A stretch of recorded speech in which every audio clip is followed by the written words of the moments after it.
کل جماعتی حریت کانفرنس کے سینئر رہنما میر واعظ عمر فاروق نے کہا ہے کہ بھارتی حکمران جماعت بھارتیہ جنتا پارٹی کے ارکان کی طرف سے حریت قیادت کو جیلوں میں ڈالنے کی کھلی دھمکی سے یہ حقیقت بدل نہیں سکتی کہ تنازع کشمیر کو حل کرنے کی ضرورت ہے۔ میر واعظ عمر فاروق نے سری نگر سے جاری ایک بیان میں بی جے پی کے سینئر رہنما سنیل شرما کے اس بیان کی شدید مذمت کی کہ حریت رہنماؤں کے پاس صرف دو ہی راستے رہ گئے ہیں، یا تو وہ بھارت نواز سیاست میں شامل ہو جائیں یا پھر جیل چلے جائیں۔ انہوں نے کہا کہ کل جماعتی حریت کانفرنس اپنے اصولی موقف پر پوری طرح قائم ہے کہ تنازع کشمیر کو حل کرنا ہوگا، اور یہ حل جموں کشمیر کے تمام لوگوں کے لیے باعث اطمینان ہونا چاہیے جو تنازع کے اہم فریق ہیں۔ میر واعظ نے کہا کہ بی جے پی رکن کی طرف سے جیل اور قید کی کھلی دھمکی بدقسمتی اور آمرانہ ہے۔ انہوں نے کہا کہ ایسے لوگوں کے برعکس حریت کا کوئی ذاتی مفاد یا سیاسی عزائم نہیں ہے، یہ صرف اور صرف جموں کشمیر کے لوگوں کی عزت اور خیر سگالی کے ساتھ بھارت اور پاکستان کے لوگوں کی خواہشات کی نمائندگی کرتی ہے۔ کل جماعتی حریت کانفرنس کے رہنما نے افسوس کا اظہار کیا کہ گرفتاریوں کو لوگوں کو ہراساں کرنے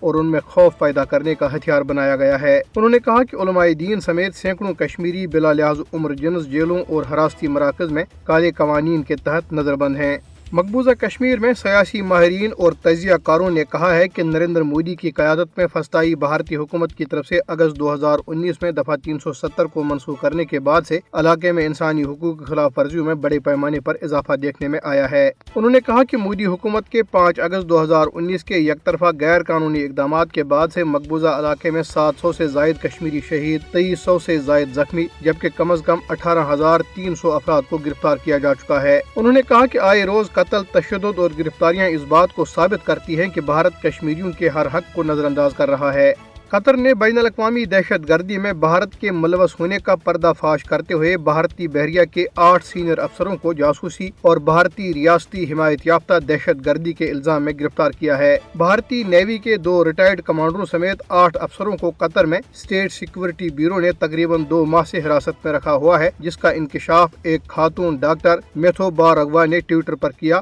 جس کے بعد یہ معاملہ بھارتی حکومت کے علم میں آ گیا۔ ادھر بھارتی دارالحکومت نئی دہلی میں انتظامیہ نے گنڈہ گردی کی ایک اور کارروائی میں مسلمانوں کے گھروں کو اس وقت مسمار کر دیا جب مرد جمعے کی نماز ادا کرنے کے لیے مساجد میں تھے۔ دہلی ڈیولپمنٹ اتھارٹی کے عملے نے انہدام کے خلاف احتجاج کرنے والی خواتین کے خلاف طاقت کا وحشیانہ استعمال بھی کیا۔ دہلی ڈیولپمنٹ اتھارٹی اور پولیس اہلکاروں نے نماز جمعہ کے وقت مسلمانوں کے گھروں کو مسمار کیا۔